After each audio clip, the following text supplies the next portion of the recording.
नमस्कार दोस्तों, मैं आपका अपने चैनल एचवीएस स्टडीज़ में स्वागत करता हूं। इस वीडियो में आपके लिए 13 जनवरी 2023 का करंट अफेयर लेकर आ गया हूं। साथ में हम स्टैटिक जीके और रिलेटेड करंट अफेयर का रिवीजन करते हुए चलेंगे। अगर आप इस चैनल पर पहली बार आए हो तो चैनल को सब्सक्राइब कर लीजिएगा। वीडियो अच्छी लगे तो वीडियो लाइक करके ज़रूर जाइएगा। लास्ट में आपके लिए क्विज़ रखा है, उस क्विज़ को ज़रूर सॉल्व कीजिएगा।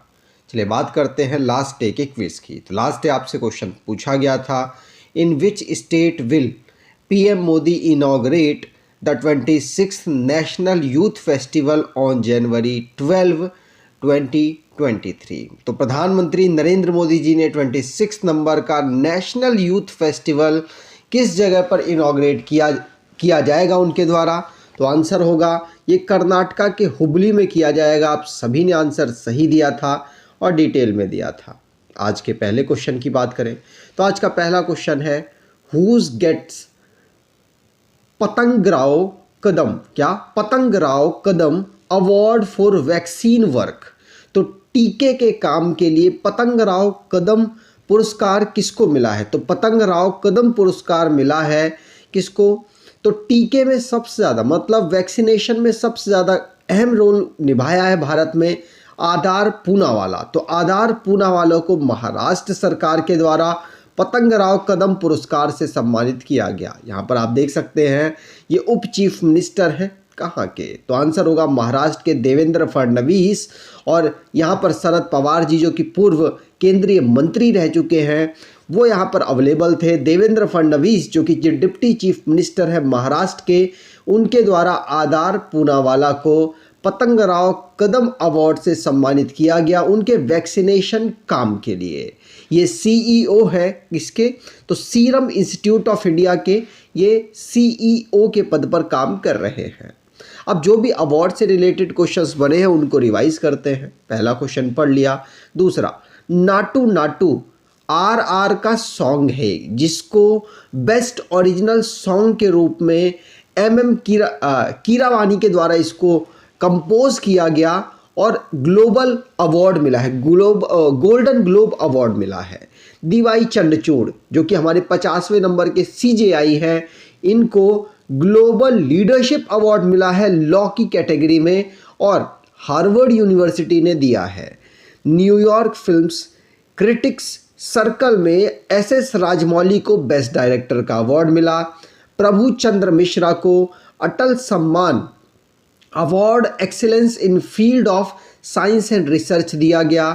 साइकिलिस्ट है स्वाति सिंह, इनको 30 नंबर का एकलव्य पुरस्कार मिला। द लास्ट शो और आरआरआर का नाटू नाटू शॉर्टलिस्ट किया गया है ऑस्कर 2023 के लिए। टाइम मैगजीन 2022 के person of the year Vladimir Zelensky और स्पिरिट ऑफ यूक्रेन को मिला है। भारत जिसने टूरिज्म मार्केट में मालदीव के लिए टॉप कर दिया। पूर्णिमा देवी बर्मन आसाम की वाइल्ड लाइफ बायोलॉजिस्ट है जिनको champions of the earth award से सम्मानित किया गया।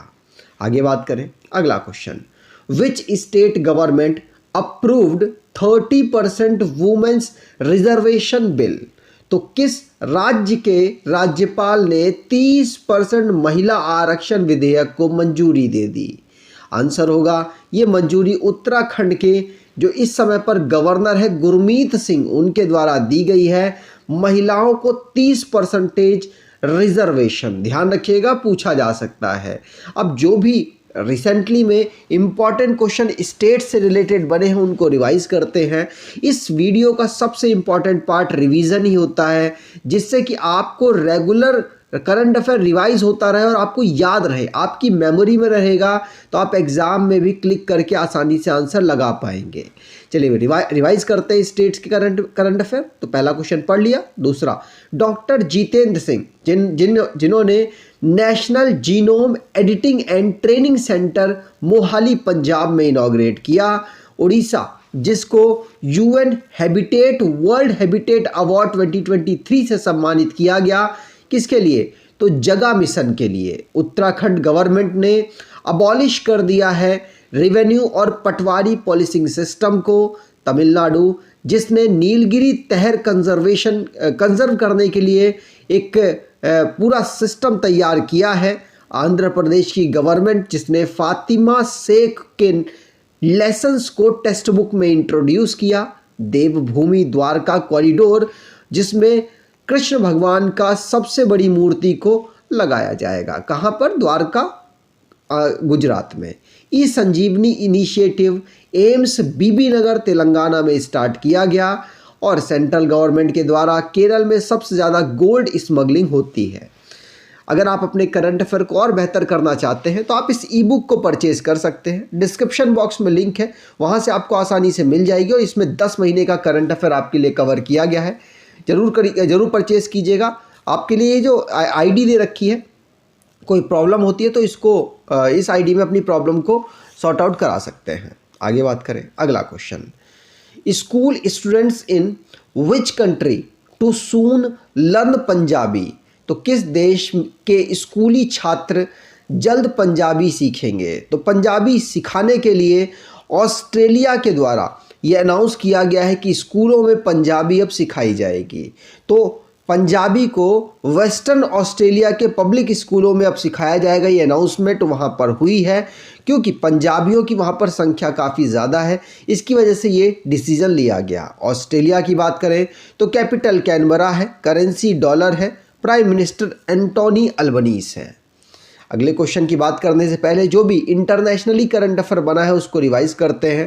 पहला क्वेश्चन पढ़ लिया। दूसरा, चाइना पहली कंट्री ऐसी बना है और एशिया की सेकंड कंट्री ऐसी बना है, मतलब एशिया की पहली कंट्री बना है और दुनिया की सेकंड कंट्री ऐसी बना है जिसने हाइड्रोजन ट्रेन को लॉन्च किया। पहली कंट्री कौन था?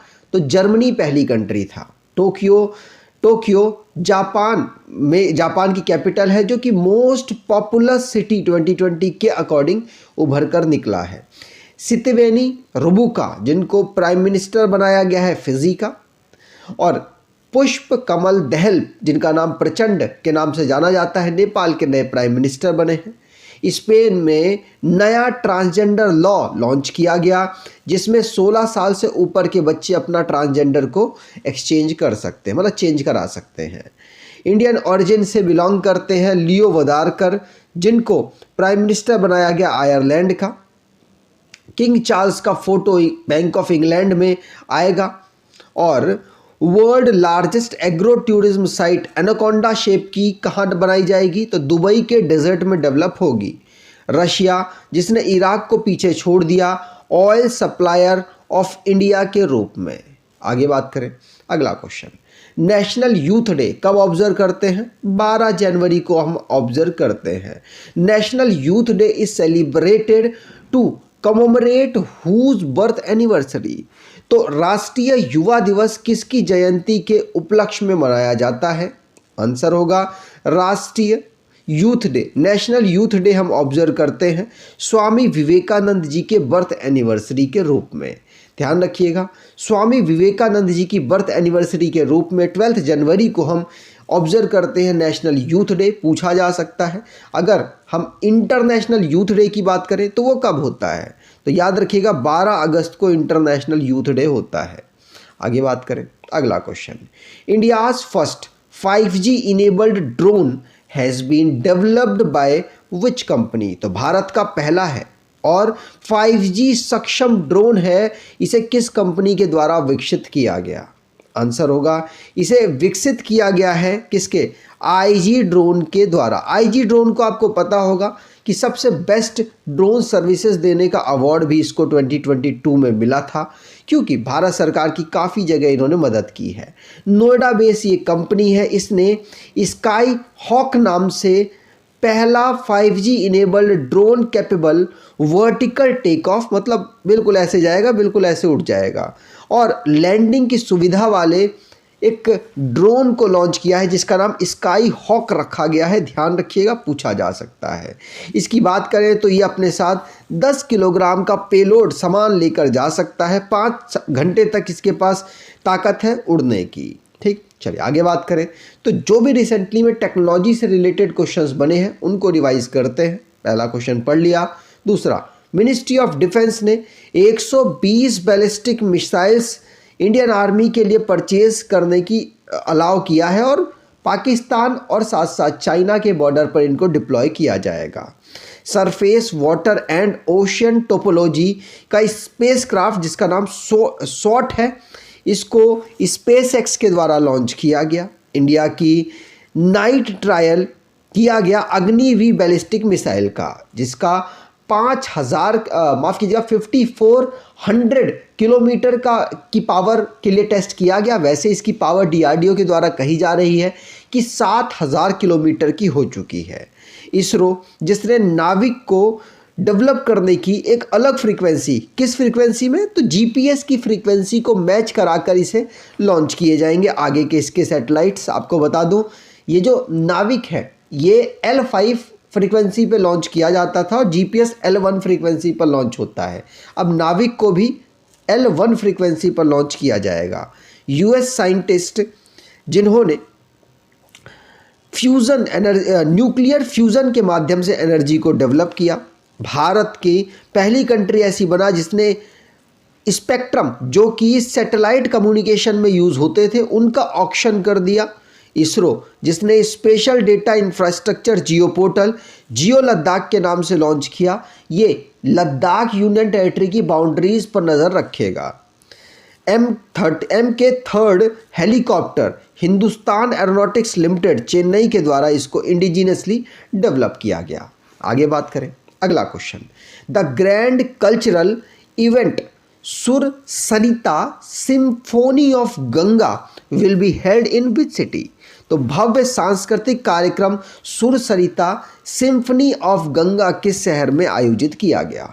तो आपको बता दूं ये कार्यक्रम वाराणसी में आयोजित किया गया। प्रधानमंत्री नरेंद्र मोदी जी के द्वारा इसको लॉन्च किया गया। इसी के समय पर जो MV गंगा विलास का एक रिवर क्रूज़ है, बहुत ही लग्जरियस क्रूज़ है, ये बांग्लादेश से होता हुआ असम तक पहुंचेगा। आगे बात करें अगले 50 दिन में। अगला question, Bhitarkanika national park which was seen in the news is located in which state और यूनियन टेरिटरी। तो खबरों में रहा भीतरकनिका राष्ट्रीय उद्यान किस राज्य या केंद्र शासित प्रदेश में स्थित है।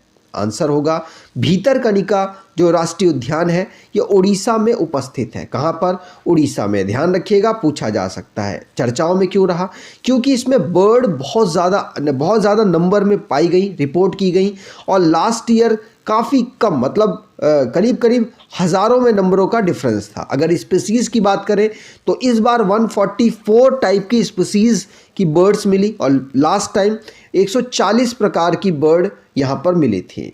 यहाँ पर जो एंडेंजर्ड बर्ड्स हैं उनको भी स्पॉट किया गया है। आगे बात करें, अगला question, who has been selected as the new CT chief technologist of NASA. तो नासा में चीफ टेक्नोलॉजिस्ट के रूप में किसे अपॉइंट किया गया।